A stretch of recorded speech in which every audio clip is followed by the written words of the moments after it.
انگریزوں کا قبضہ ہندوستان کے اندر آ گیا تھا تو اس زمانے کے اندر جو لوگ حافظ بنے تھے، عالم بنے تھے، وہ کئی دنوں تک غاروں میں چھپ کر حفظ کیا کرتے تھے.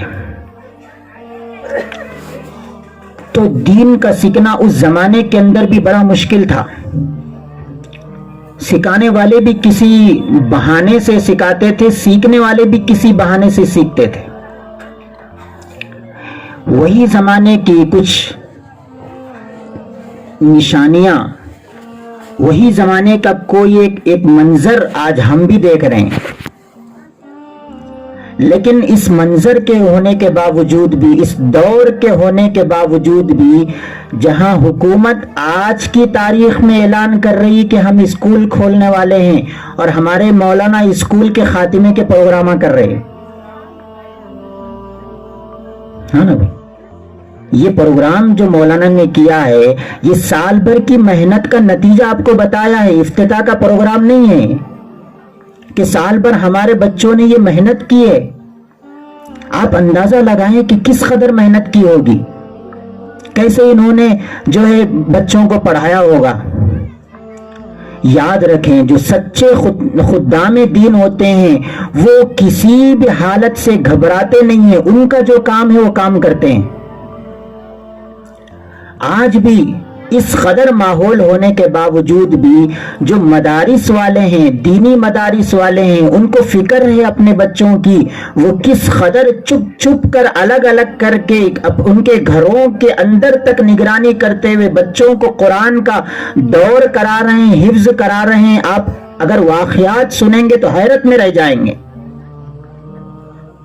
کہ یہ وہی علماء ہوتے ہیں جن کو جو ہے کئی مدارس والوں کو، حفاظوں کو، علماء کو، معلمین کو، اماموں کو یہ شکایت ہے کہ ہم کو تنخواہ نہیں مل رہی ہے، لیکن برابر یہ رزلٹ آ رہا ہے کہ بچے اس سال بھی ہمارے مدرسے سے حافظ بنے ہیں. بچے اس سال بھی ہمارے مدرسے سے فارغ ہوئے ہیں. ابھی حال میں ایک مفتی صاحب سے ہماری ملاقات ہوئی، وہ کہہ رہے ہیں کہ اس سال ہمارے بچوں میں سے 8 یا 10 بچے حافظ بن چکے ہیں. اسی حالت میں، اسی جو ہے کورونا وائرس کے دور میں. آپ اندازہ لگا سکتے ہیں کہ یہ کیسی محنت کر رہے ہیں. کیا اس کی قیمت کوئی چکائی جا سکتی ہے؟ نہیں چکائی جا سکتی. کوئی قیمت لگا سکتا ہے؟ نہیں لگا سکتا. دوستو، اس زمانے کے اندر تو یہ زمانہ بتا رہا ہے کہ باپ صرف باپ ہی نہیں، اس کو اب استاد بھی ہو جانے کی ضرورت ہے. ماں کو صرف ماں ہی نہیں، اس کو ٹیچر بن جانے کی ضرورت ہے اپنے بچوں کی. اب وہ چھوڑ دو کہ ہم بچوں کو اسکول میں ڈالیں گے اور اسکول والے آپ کے بچوں کی تربیت کریں گے. نہیں، یہ دور بتا رہا ہے کہ باپ ہی باپ ہے اور باپ ہی معلم ہے، ماں ہی ماں ہے اور ماں ہی جو ہے معلمہ ہے. یہ وہ دور یہ سبق سکھا رہا ہے.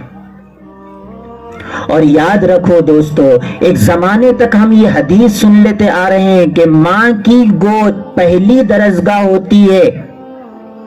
آج واسطہ پڑ رہا ہے ماؤں کو، آج ماؤں کو واسطہ پڑ رہا ہے، باپوں کو واسطہ پڑ رہا ہے. یاد رکھیں دوستو، اگر ہم یعنی باپ بن کر اگر صحیح زندگی گزاریں گے تو ہمارے بچوں کی بھی زندگی صحیح ہوگی. ہم دنیا سے چلے جائیں گے لیکن ہماری نیکی کی وجہ سے بچوں کا دین بھی بچے گا اور دنیا بھی بچے گی. قرآن کریم کے پارے 16 کے اندر اللہ تعالیٰ نے حضرت خضر علیہ السلام، حضرت موسیٰ علیہ السلام کا ایک واقعہ بیان فرمایا. وہاں پہ ایک واقعہ یہ بیان فرمایا جو آیت ہے، وَأَمَّا الْجِدَارُ فَكَانَتْ لِغُلَامَيْنِ يَتِيمَيْنِ فِي الْمَدِينَةِ وَكَانَ تَحْتَهُ كَنْزٌ لَهُمَا وَكَانَ أَبُوهُمَا صَالِحًا. کہ ایک بستی کے اندر حضرت موسیٰ علیہ السلام اور خضر علیہ السلام گئے تو وہاں پر ان کو بہت بھوک لگ رہی تھی. موسیٰ علیہ السلام اور ساتھیوں نے گاؤں والوں سے کہا کہ بھئی ہم مسافر ہیں اور بھوکے ہیں، ذرا کھانا تو کھلا دو، ذرا کھانا تو کھلا دو ہم کو. گاؤں والوں نے کہا نہیں ہم نہیں کھلائیں گے کھانا ہونا, تم کہاں سے آ رہے ہو پتا نہیں, ایسے حالات لاک ڈاؤن میں بھی آئے, ہم کھانا نہیں کھلائیں گے, پتا نہیں تم کہاں سے آ رہے ہو. تو حضرت موسیٰ علیہ السلام کو حضرت خضر علیہ السلام کہہ دیا کہ نہیں کھانا نہیں دیں گے, ہم تمہاری مہمان نوازی نہیں کریں گے, پتا نہیں آپ لوگ کون ہیں. اسی بستی کے اندر حضرت خضر علیہ السلام نے دیکھا کہ ایک دیوار ہے جو گر رہی ہے. آپ نے اس کو, اللہ تعالیٰ نے جو آپ کو جس کیفیت کی طاقت دی تھی, اس طاقت کے ذریعے سے آپ نے اس دیوار کو سیدھا کر دیا. حضرت موسیٰ علیہ السلام کو شکایت ہوئی کہ آپ نے مدد کی ایسے گاؤں والوں کی جنہوں نے کھانا بھی نہیں کھلایا ہمیں, جنہوں نے کھانا بھی نہیں کھلایا. تو حضرت خضر علیہ السلام نے فرمایا کہ اے موسیٰ علیہ السلام, یہ جو دیوار ہے اس دیوار کے نیچے خزانہ ہے.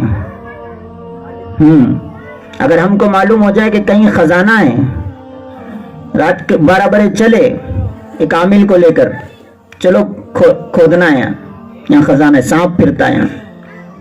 حضرت خضر علیہ السلام نے بتایا کہ اس کے نیچے خزانہ ہے, اور کس کا خزانہ ہے؟ 2 یتیم بچوں کا خزانہ ہے.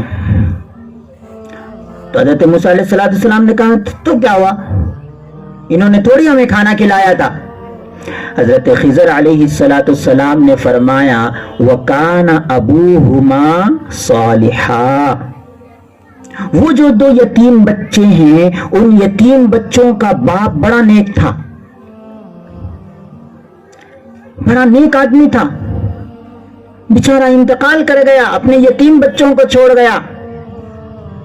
یاد رکھیں جب باپ نیکی کی زندگی گزارتا ہے تو اللہ تعالیٰ ایسے نیک لوگوں کو ذریعہ بنا کر ان کی دنیا بچا سکتا ہے, تو کیا ان کا دین محفوظ نہیں رہے گا؟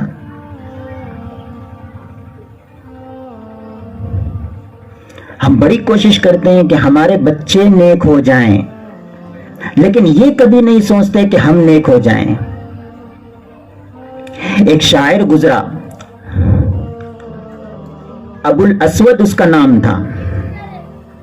اس نے ایک مرتبہ اپنے پورے بچوں کو جمع کیا اور جمع کر کے کہا کہ دیکھو میں نے تم پر 2 احسان کیے ہیں. اپنے بچوں سے کہا کہ میں نے تم پر 2 احسان کیے ہیں. ایک احسان تو میں نے تمہارے پیدا ہونے سے پہلے کیا ہے, ابھی تم پیدا بھی نہیں ہوئے تھے, میں نے ایک احسان پہلے کیا, اور ایک احسان میں نے تمہارے مرنے کے بعد کے لیے کیا. بچے بڑے سمجھدار تھے, انہوں نے کہا کہ ابو جی یہ بات تو سمجھ میں آتی ہے کہ آپ نے ہمیں اچھی تعلیم دی, اچھی تربیت ہماری کی, اچھے لوگوں کی صحبت میں ہمیں بٹھایا, یہ بات تو ہمیں سمجھ میں آتی ہے کہ ہمارے مرنے کے بعد ہماری آخرت اچھی ہوگی, یہ احسان تو ہمیں سمجھ میں آتا ہے, لیکن ہم پیدا ہونے سے پہلے ہم پر جو آپ نے احسان کیا اس کے بارے میں ہمیں سمجھ میں نہیں آیا. تو ابو الاسود نے کہا کہ میں نے تم پر تمہارے پیدا ہونے سے پہلے جو احسان کیا وہ یہ کیا کہ میں نے اپنی بیوی کے طور پر ایسی لڑکی کو تلاش کیا جو اچھی ماں بھی بن سکتی ہے. میں نے جس سے شادی کی جو آج تمہاری ماں ہے, میں نے تلاش کیا ایسی لڑکی کو جو میرے بچوں کو صحیح تربیت دے سکتی ہے, صحیح تربیت دے سکتی. ہمارے دل کے اندر لڑکیوں کو لے کر بڑے جذبات ہوتے ہیں. ہم کو تو ثنا بھی نہیں آتی اور خواب سوچتے ہیں ثنا خان ہم کو ملتی تو کتنا اچھا ہوتا. ہم کو تو ثنا بھی نہیں آتی. ابھی مفتی مولانا نے 5000 کا انعام رکھا, کوئی آئے سنائے بغیر غلطی کے, کوئی نہیں اٹھے.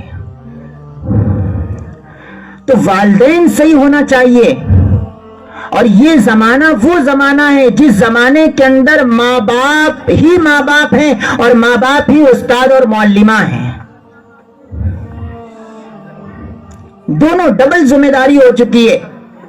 چھوڑ دو اس بات کو کہ کوئی اور آ کر تمہارے بچوں کو سدھارے گا. چھوڑ دو اس فکر کو, بھول جاؤ اس بات کو کہ کوئی اور تیسرا تمہارے بچوں کی نگرانی کرے گا. بڑے ہیں ماشاءاللہ, اچھی بات ہے, بڑے چل رہے ہیں حضرت جی کے راستے پر, چھوٹے چل رہے ہیں پب جی کے راستے پر. باپ کو پتا ہی نہیں ہے, ارے میں تو اچھے راستے پہ جا رہا ہوں, لیکن میرا بچہ کیا کر رہا ہے, میرے گھر میں کیا ہو رہا ہے, بے خبر ہے. دوستو, ایسے اوقات میں, ایسے دور کے اندر ہم نے آنکھیں کھولی ہیں کہ ہمارے داداؤں نے, پرداداؤں نے ایسا دور نہیں دیکھا ہوگا, ایسا دور نہیں دیکھا ہوگا. یہ ڈبل ذمہ داری کا دور ہے. نوجوانوں سے خاص طور سے میں یہ بات کہتا ہوں, عجیب بات ہے, نوجوانوں میں ہمارے ایسی قوم پل رہی ہے جو قوم سر کے بال کٹانے تیار نہیں ہے, وہ وقت آنے پر سر کیا کٹائے گی, سر کے بال کٹانے کو تیار نہیں ہے, اسلامی طریقے پر اس کو لانے تیار نہیں ہے. اگر وقت آ جائے گا کہ بھئی سر کٹانا ہے, چلو, جو بال نہ کٹائے وہ سر کیا کٹائے گا. ہر لمحہ ایک فکر اپنے دل کے اندر پیدا کرو کہ اگر اسی وقت میری موت آ جائے تو کیا میرے کردار سے, میرے افعال سے, میرے اخلاق سے, میرے اعمال سے میرا خالق خوش ہوگا. یہ سوال اپنے دل کے اندر پیدا کرو. اور موت بچے کو بھی آ رہی ہے, نوجوان بھی مر رہے ہیں, بوڑھے بھی مر رہے ہیں, بچیاں بھی مر رہی ہے, کتنے نوجوان. یاد رکھو دوستو, زمانہ دن بدن قیامت کی طرف بڑھ رہا ہے. اچھے لوگ ختم ہوتے چلے جا رہے ہیں. اگر اچھے لوگوں کو اس دنیا میں زندہ رہنا ہوگا تو وہ ہم ہی ہیں جن کو اچھا ہونا ہوگا. کسی اور کا انتظار مت کیجیے. خود کی جو آخرت, خود کی قبر, خود کے سوال و جواب کو آسان بنانے کے لیے جو بچ گئے ہیں, جو علماء رہ گئے ہیں, ان کی باتوں کو دل پر لو اور اپنے ہاتھوں کو, پیروں کو, سر کے بالوں کو, اپنے لباس کو پابند بناؤ علماء کا, علماء کی باتوں کا. علماء سے عشق, علماء سے محبت صرف یہی نہیں ہے کہ وہ مر گئے تو ان کے جنازے میں جائیں. علماء سے محبت یہ ہے کہ جب وہ زندہ رہیں وہ جو بولے اس پر عمل کرو. یہ قدر ہے. ہم ویڈیوز میں دیکھتے ہیں یا اور کہیں دیکھتے ہیں کہ فلاں بڑے علماء کا, عالم صاحب کا انتقال ہوگا. دیکھو کتنی پبلک ہے.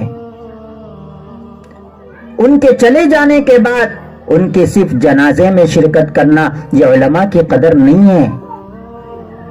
علماء کی قدر یہ ہے کہ وہ زندہ ہیں تو ان کی باتوں پر عمل کرو, ان کی باتوں پر عمل کرو. دوستو, میں تو یہ ابتدائی باتیں کہنے کے لیے حاضر ہو گیا تھا. اکبر مولانا ہیں اور اکابر علماء ہیں جن کی باتیں آپ کو جو ہے سننا ہے. اللہ تعالیٰ سے دعا ہے کہ کہیں سنی باتوں پر عمل کی توفیق نصیب فرمائے. وآخر دعوانا الحمدللہ.